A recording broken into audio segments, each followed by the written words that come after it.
Recimo, če bi se v Ljubljani pojavil podoben potres, ki se je leta 1895, smo ocenili, da bi bila medijana škode nekaj čez 7 milijard evrov. Za nobeno lokacijo v Sloveniji ne moremo izključiti potresa, ki bi povzročil poškodbe. Tipično je, da po potresih pride do eksplozij ali pa do počenja cevi. Če je potresno zavarovanje sklenjeno, potem so vse take škode tudi pokrite.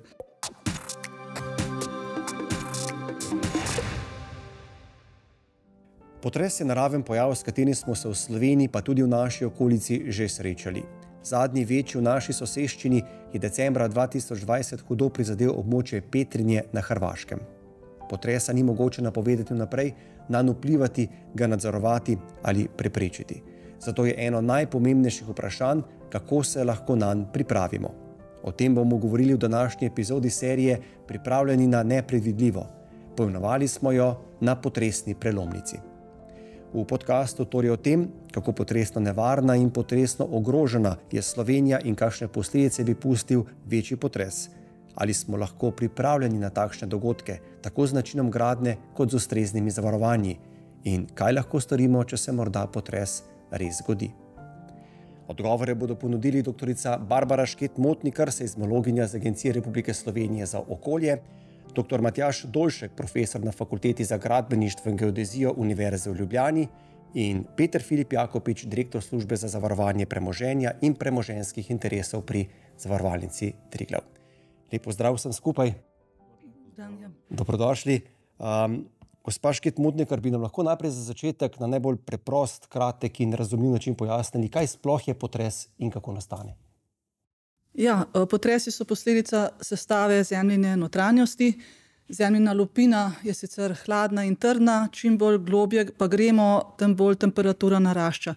In zaradi vročine v notranjosti zemlje je zemljina lupina razpokala na manjše in večje kose, rečemo jim pač tektonske plošče, in ti se počasi premikajo, zato ker plavajo na spodnji plasti, ki pa je že bolj viskozna. In ob tem premikanju plošč pride do nabiranja napetosti, včasih se gibanje ustavi in napetost se kopiči, potem ko se pa spet premakne, se pa to sprosti v obliki potresa, potres pač nastane v globini, širi se pa v obliki valovanja na vse strani. In če se osredotočimo na Slovenijo, katero območje v Sloveniji so recimo potresno najbolj nevarne in zakaj? Ja, v Sloveniji potresno nevarnost smo ocenili s karto potresne nevarnosti. Na tej karti vidimo, da je nekako diagonalno gre od Bovca proti Brežicam pas večje nevarnosti. Zdaj največje številke so prav na zahodu, na meji z Italijo, zahodno od Bovca. To je posledica velike potresne nevarnosti in aktivnosti v sosednji Furlaniji.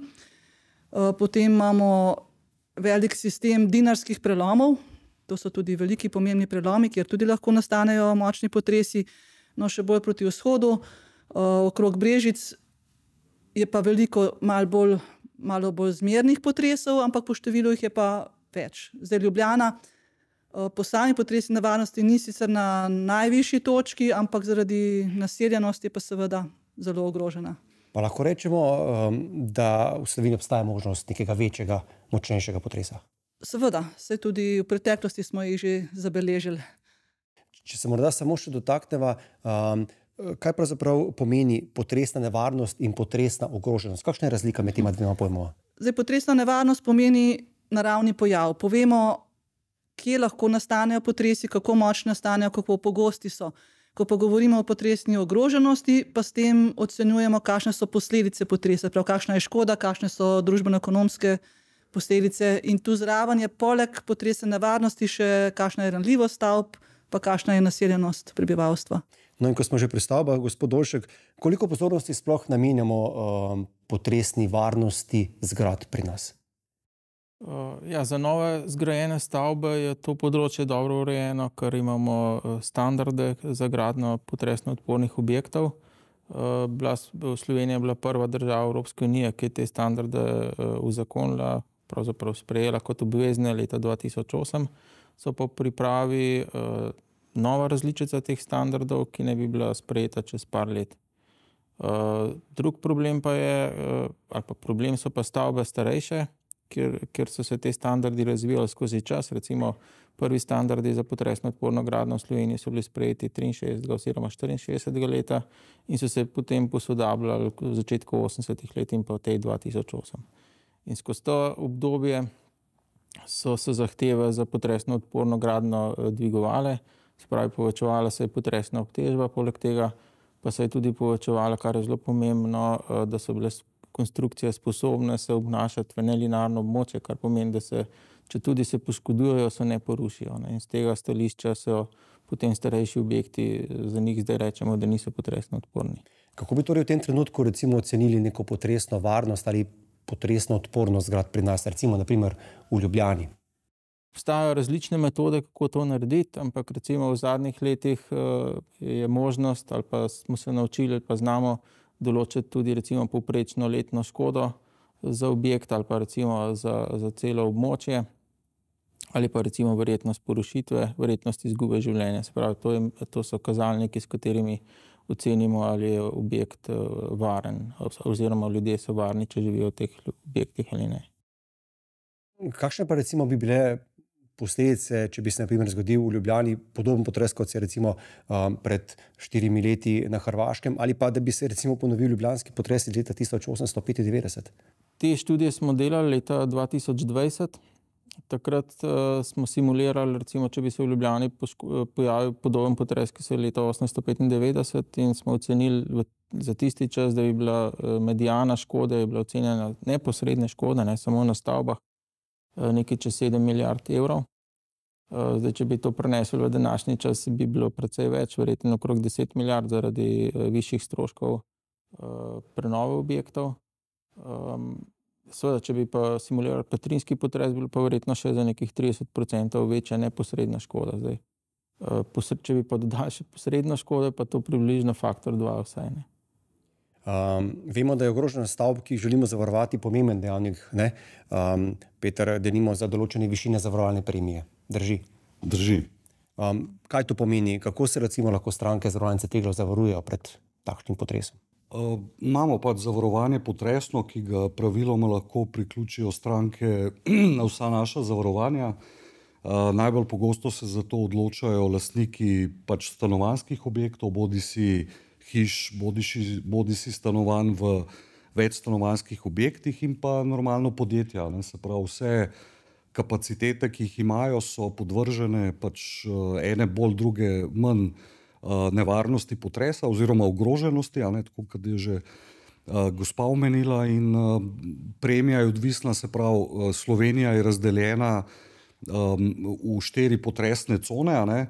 Zdaj moramo omeniti, da potres je v zavarovalniškem smislu tveganje, ki je zelo izpostavljeno kumuliranju, kar pomeni, kot je že kolega Dolšek omenil, če bi se v Ljubljani zgodil potres, bi bila ta škoda, smo slišali, 10 milijard, kar pomeni, da ena zavarovalnica sama pač ni sposobna pokriti take škode. Zato je potresna varnost, ki se zelo tipično prši med različne zavarovalnice. In recimo kot zanimivost omenim, da ko je bil na Japonskem velik potres pred leti z velikim cunamijem, je tudi naša zavarovalnica del škode plačala, ker v tem konceptu razprševanja tvega, tudi mi sprejmemo določene rizike, in če bi bil potres v Ljubljani, bi mogoče neka japonska zavarovalnica tudi plačala, tako kot smo mi njihov. Tako da je zelo, bom rekel, izrazito rizik, ki je kumuliran, kar pomeni, da en škodni dogodek lahko povzroči ogromno škodo. Tako da potem tisti, ki nosi največji del rizika, nekako tudi diktira premijo oziroma te potresne cone ali pa razrede, kot jim rečemo. Tako da je različno. Zdaj, če boste imeli neko zavarovalnico v Sloveniji, kjer je vodilni pozavarovatelj, pozavarovalnica X bo imela te cone malo drugačne, ampak tako, če pogledamo, so te cone, tako kot je že gospa pred mano povedala, ta diagonala je tipična pri vseh. Se pravi, te razredi se razlikujejo minimalno.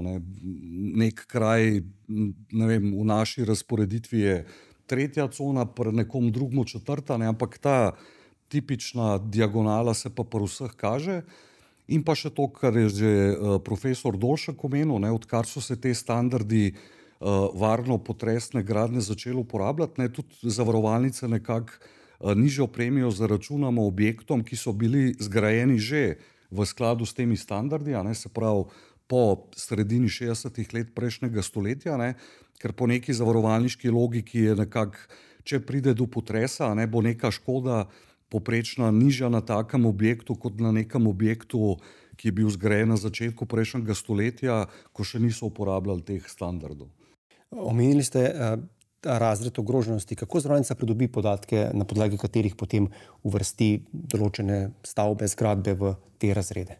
Ja, kot sem že omenil, ne, pač te pozavarovateli, kjer imajo te rizike razpršene po celem svetu, ne, imajo tudi dostop do nekih statističnih podatkov, ne, kjer lahko recimo bolj povežejo neke dogodke, ne, se pravi, kakšna je povratna doba za potres ob nekih teh geoloških predpostavkah, ne, in potem na podlagi tega, tako kot za vse ostale nevarnosti, pač pripravijo neke te karte ogroženosti, ne. Tako kot ste že omenili, ne, smo tudi v Sloveniji bili že priča tem potresom, ne, tako da določene izkušnje imamo tudi sami, ne. Drugače pa tako kot zavarovanja pač temeljijo na zakonu velikih števil, ne. To pomeni več podatkov, ki imaš na voljo, ne, bolj zanesljivo lahko predvidiš dva ključna momenta, ne. Eno je verjetnost, da bo do dogodka prišlo, ne. To bi rekel, da je čist geološka znanost, če tako rečemo, ne. In pa ogroženost, ne, to je pa škoda, ne, jasno, ne, če pride do potresa na področju, kjer ni poseljena, ne, ker ni urban v tem smislu, ne, lahko škode praktično ni, ne. Lahko imate pa dogodek v gosto poseljenem, ne, tako da oba ta momenta se v zavarovalništvu upoštevata, ne. Tlej mogoče sem malo dodal, ker smo dostikrat omenjali ogroženost, ne. Mi večinoma govorimo o potresnem tveganju, če se pa ugotovi, da je to tveganje previsoko, takrat govorimo o ogroženosti, ne. In mogoče ta podatek, koliko se tvega, se lahko računa na različne načine. Ena stvar je bila ta, da bi rekli, kaj se zgodi ob določenem potresu.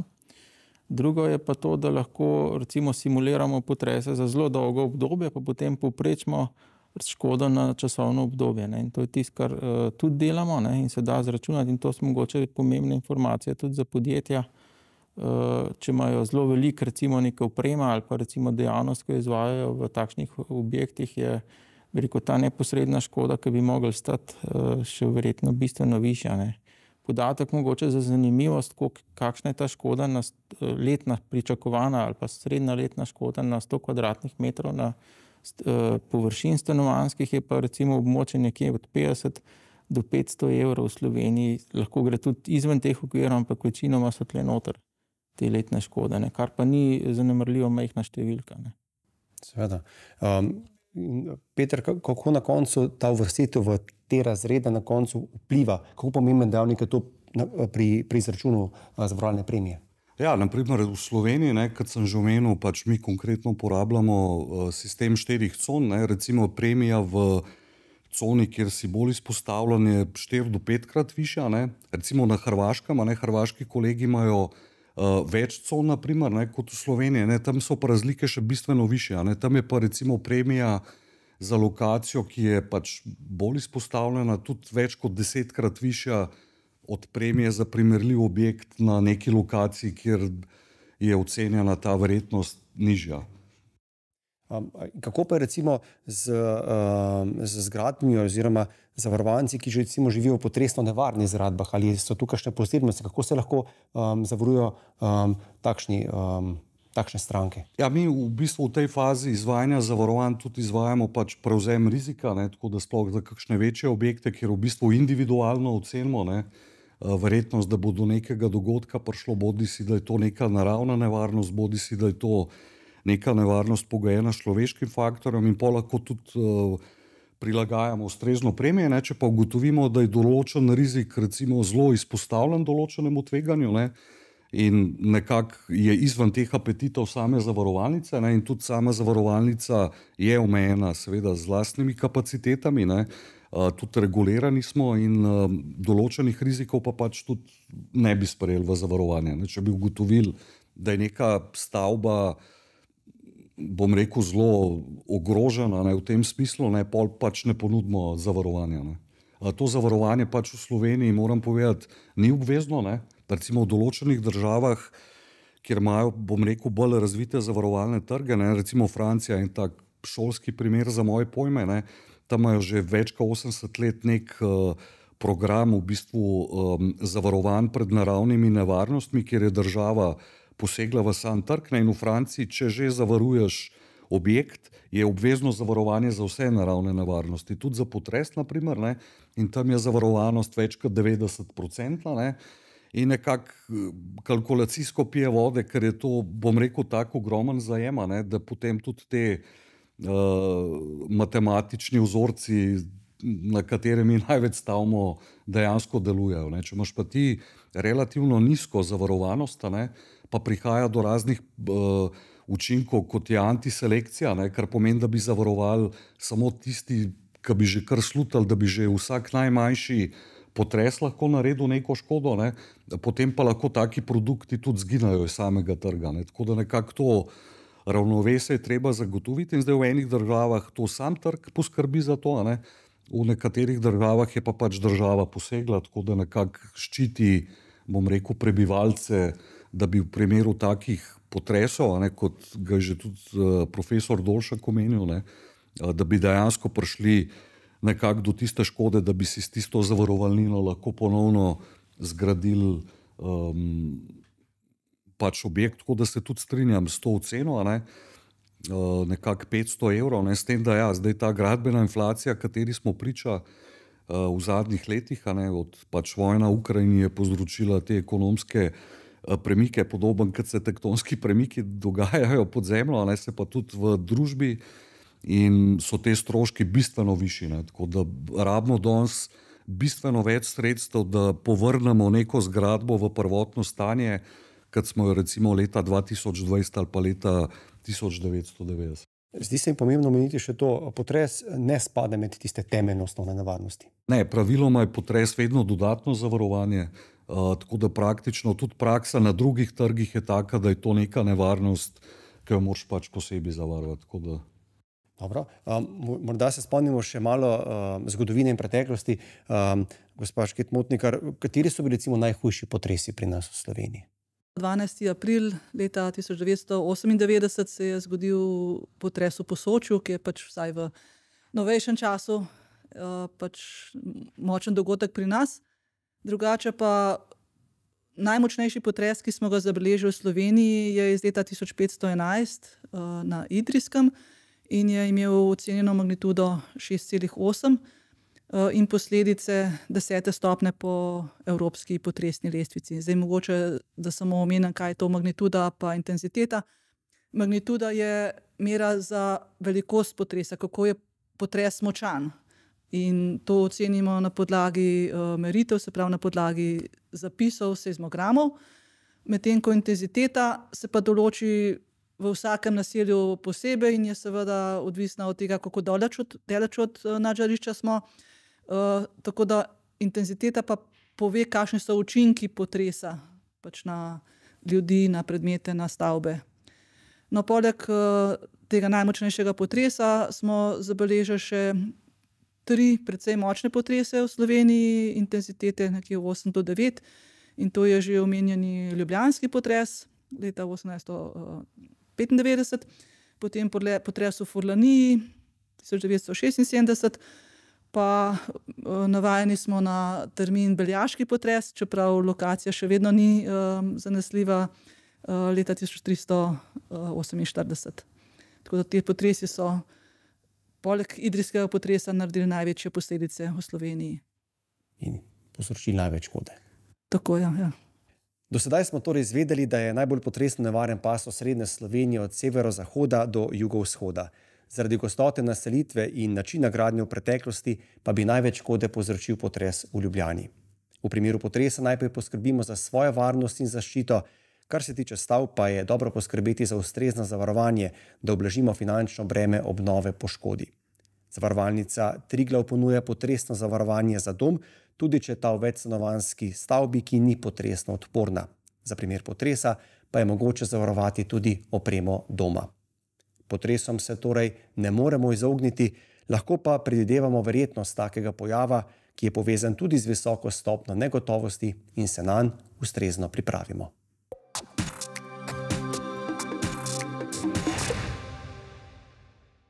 V lanskih katastrofalnih poplavah v Sloveniji smo videli, da se tudi nekatera območja, ki niso bile umeščena na poplavne karte, niso izognila nevarnostim visoke in močne vode. Pa me zanima, gospa Šket-Motnikar, kako točne pa so potresne karte?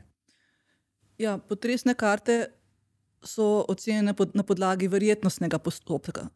To pomeni, da ne moremo natančno napovedovati potrese, lahko pa ocenimo, kaj se bo v daljšem obdobju lahko zgodilo na nekem območju, kakšno intenziteto lahko pričakujemo ali pa kakšen pospešek lahko nastane. Ampak tukaj res operiramo z verjetnostnimi pojmi na podlagi statistike, povratno dobo. Pa lahko rečemo recimo za območja, ki niso označena kot potresno nevarna, da so dejansko varna?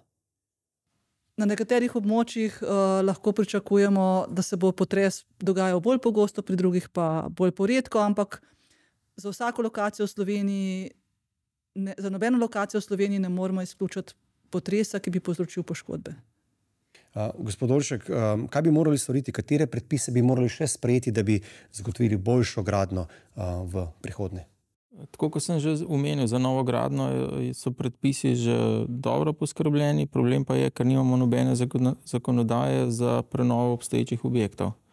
In za te objekte pa vemo, da v določenih objektih je tveganje za škodo zaradi potresov previsoko. In te stvari je bilo potrebno v Sloveniji še ustrezno regulirati. Na kakšen način? Ja, da bi sprejeli zakonodajo, ki bi na nek način silila lastnike, da bi to stvar uredili na dolgi rok. Ker vemo, da bi bila škoda v Sloveniji velika, ne? Zdaj, na primer, 7-10 milijard za neko veliko državo ni nek problem, ne? Za Slovenijo pa to recimo predstavlja kar zelo velik delež bruto domačega proizvoda in zaradi tega bi mogli to stvar urediti predno, bi prišlo do tako velike škode. Takšnega dogodka. Kako pa recimo lahko saniramo obstoječe nevarne zgradbe? Kaj je ključno in najpomembneje pri takšni sanaciji? Načinov je zelo veliko. V prvi vrsti odvisno od same gradbene konstrukcije tega objekta, ker so lahko zelo različne, ne. Veliko objektov v Sloveniji so zidani objekti, opečni oziroma betonski, votlaki oziroma armirano-betonske stavbe in običajno pač pri zidanih objektih utrjujemo zidove na različne načine. Pri armirano-betonskih objektih se pa lahko dodajo kakšne armirano-betonske stene in tako naprej. Potem so pa tudi bolj sodobne metodologije, recimo potresna izolacija objektov, oziroma se dajo kakšne dušilci v objekte, ampak te slednje se pri nas nekako ne poslužujemo. Prav veliko še. Peter, kakšna je razlika recimo, če za potres zavarujemo neko celotno nepremičnino ali pa samo recimo del neke večstanovanjske stavbe? Ja, v bistvu izziv zavarovanja večstanovanjskih stavb je, če imamo recimo 20 etažnih lastnikov, ne, in zdaj glede na to, da je pri nam, rečva temu, med 1/3 pa 1/4 se lastniki odločajo za zavarovanje potresa, ne, in v primeru, da bi potres podrl blok z 20 stanovanji, ne, in zdaj, če bi samo 3-4 imeli, ne, s to gradbeno vrednostjo, s to zavarovalnino, ne bi mogli vzpostaviti prvotno stanje, ne, kar pomeni, da bi ostali lastniki, ki nimajo potresnega zavarovanja, morali pač iz lastnih sredstev to zagotoviti. Ne. In če to naredijo, pol ni nobene težave, ne, kar pomeni, da se pač na isti parceli spet zgradi primerljiv večstanovanjski objekt. Ne. Težava pa nastane, če te ostali etažni lastniki ne bi imeli dovolj sredstev lastnih, ne, in potem tudi na nek način te ostali, ki so pa imeli zavarovanje, ne, glede na to, da se zavarovanje sklepa na gradbeno vrednost, ne bi dobili premalo zavarovalnine, da bi si postavili primerljivo stanovanje, ne. Zato naprimer na določenih bolj razvitih zavarovalniških trgih naprimer, ne, vidimo, da že ponujajo zavarovalnice zavarovanja na tako imenovano tržno vrednost, ne, kar pomeni, da če sem jaz v nekem večstanovanjskem objektu, da bi recimo potres pač porušil celoten objekt, bi si jaz potem zavarovalnino lahko kupil primerljivo stanovanje v drugem večstanovanjskem objektu, ne. Če pa dobim samo gradbeno vrednost, ne, je pa pač to žal premalo, ne. Tako da to je glaven izziv, sploh glede na to, že prej sem omenil, pač to pri nam ni obvezno zavarovanje, ne. Tudi zavarovanja večstanovanjskih objektov zakonsko niso urejena na način, ki bi nekako silil ali upravnika, lastnike, da bi sklenili potresno zavarovanje. Običajno se sklepajo zavarovanja za temeljne požarne nevarnosti, za kakšno odgovornost iz hišne posesti, naprimer.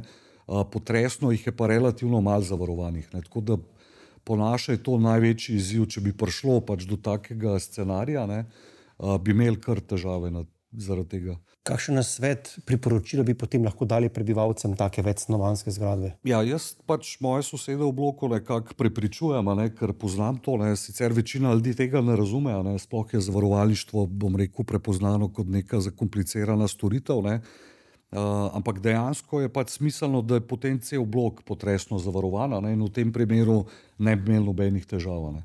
Tako da jaz mislim, da to zavedanje tudi vidimo recimo po teh dogodkih, ki se zgodijo v naši neposredni bližini, pride do večjega povpraševanja. Ljudje kličejo, preverjajo svoje police, če bi se to zgodilo, bi mi plačali in tako naprej.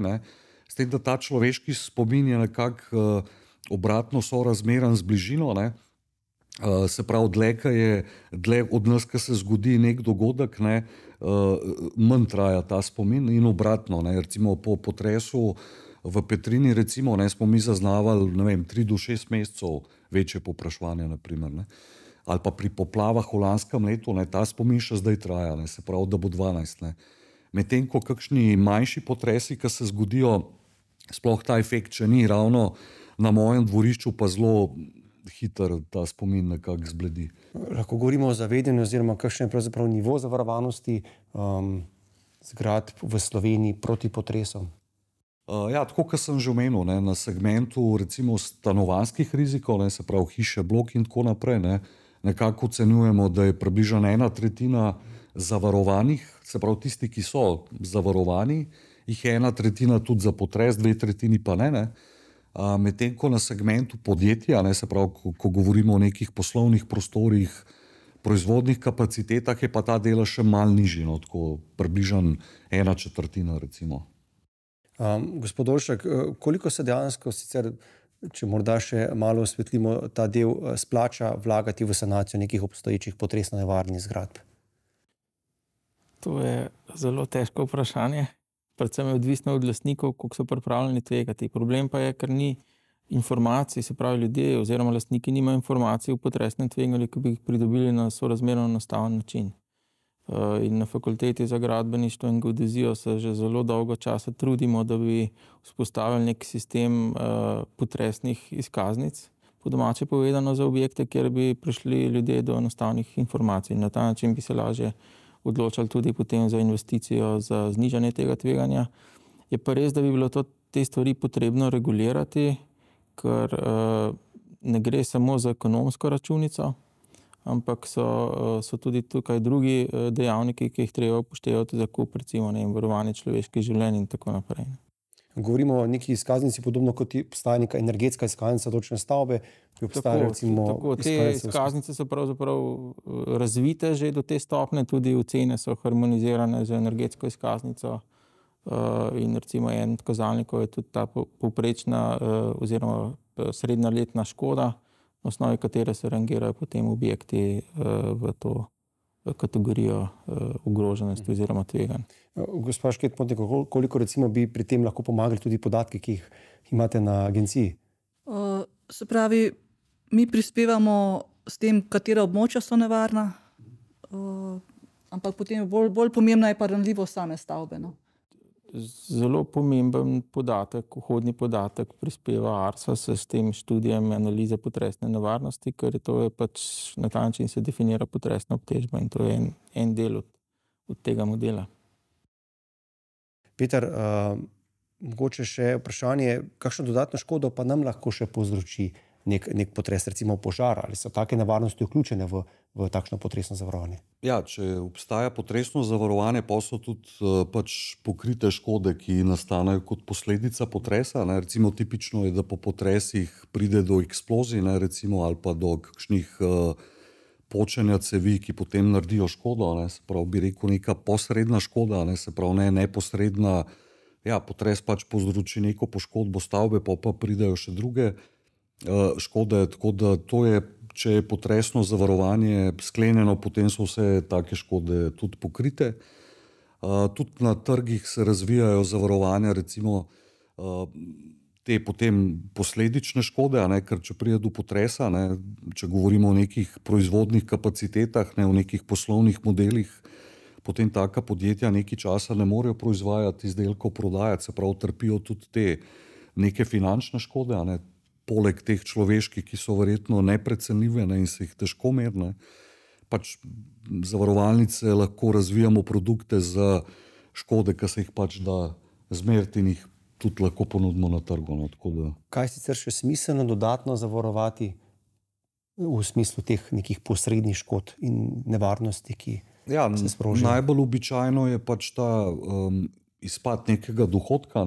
To smo tudi videli pač pri določenih potresih. Že prej sem omenil, Japonsko je prizadel ravno v področju, kjer so bile velika podjetja proizvodna, recimo, in potem taka proizvodna lahko stoji 3 mesece, 6, 12, odvisno pač od poslovnega modela, naprimer, in take škode lahko, praviloma je tako, da so te posledične škode više od tiste prvotne materialne. Ni taka težava ponovno zgraditi neko proizvodno halo. Problem je, kad ti lahko trg zgubiš, ker se stranke navadijo na neke druge blagovne znamke in lahko podjetje zaradi tega tudi pač zaključi s poslovanjem. Tako da na tem poslovnem segmentu. Kar se tiče pa na tem stanovanjskem, je pa to, kar je že profesor Dolšek omenil, pač te človeške žrtve. To je pa pač, tega se pa ne da zavarovati, ker je neprecenljivo. Pri industrijskih objektih, kar sem že prej tudi omenil, je oprema običajno lahko bistveno dražja, kot je pa sama, recimo, armirano-betonska hala, v kateri je ta oprema. In iz tega konteksta bi lahko ti lastniki tudi malo razmišljali, da bi včasih bilo smiselno takšne objekte tudi nadstandardno graditi, ker bi s tem zmanjšali tveganje za škodo na opremi, ker standardi, ki so sicer sodobni, ponujajo pač minimalne pogoje. Nikjer pa ne piše, da ne bi kdo lahko tudi malo bolj gradil objekte. Še bolje, še več. Ja. Da bi zmanjšal recimo škodo na opremi, ki je recimo bistveno dražja od objekta. Hvala vsem za ta pogovor in pojasnila. Če na koncu na kratko povzamem, najprej osvežimo svoje znanje, kako ravnati ob potresu. Preverimo, če živimo na potresno ogroženem območju. Našo nepremičnino z gradbenimi posegi izboljšamo, da bo zdržala tudi ob močnejših potresnih sunkih. Pri novih zgradbah pa upoštevamo vse najnovejše smernice potresno odporne gradnje. In preverimo, če je naš dom dovolj zavarovan, da si lahko obnovo, če do škode pride, privoščimo. Ker nas potres lahko preseneti in poleg škode na objektu sproži še druge nevarnosti, denimo požar, pa je dobro vedeti, da so vsa dodatna kritja že vključena v potresno zavarovanje zavarovalnice Triglav. Hvala vsem za pozornost. Več o potresih in zavarovanjih pa lahko preberete tudi na portalu Vse bo v redu, da bomo čim bolje pripravljeni na nepredvidljivo.